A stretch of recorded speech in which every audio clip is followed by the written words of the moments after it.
So I've never done this before, but I felt called to do a second reply to this comment, mostly because of this comment right here. Abuse isn't given, it is accepted. And this idea sparks a lot of resistance, and I get it. I'm going to break this down logically.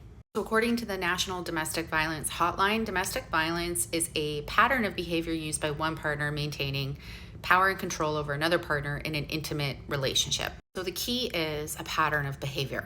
I think anybody who's been in an abusive relationship understands that it escalates over time, right? People don't gaslight right out of the gate. Abuse doesn't start as abuse. It starts as something smaller that we usually justify or excuse. It starts as disrespect, dismissing your feelings or a critical comment, lying by omission. I think a lot of people don't recognize disrespect as a red flag because it's normalized everywhere. Sometimes we don't even need them to justify or excuse the disrespect. Like, we do it ourselves. Your partner will disregard your feelings and then you'll tell yourself, well, I don't think they meant it that way. Or they'll make a decision for you without your input and you think, well, I guess that's not really a big deal. Or maybe they'll mock your goals and you'll say, they're just being realistic. All of these seemingly small moments are the precursor to domestic violence. Abusers don't start with overt cruelty. They push small limits first to gauge your reaction. Then if they get away with it, they push it again, even further this time. The more you accept, the more control they assume. I start with ignoring boundaries. Then they talk over you. Then they invalidate your feelings. Then they control these small aspects of your life. Then they start isolating you. And then eventually it progresses into full-blown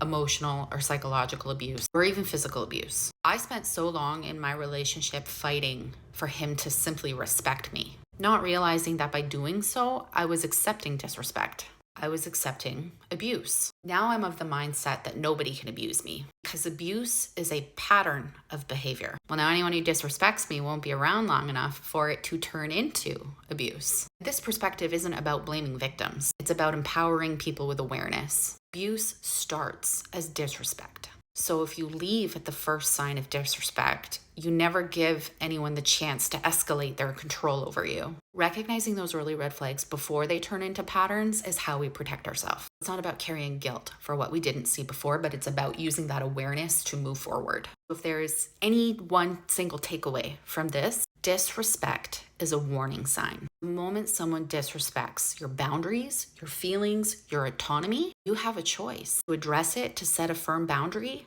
or to walk away. And it's in that choice where your power lies.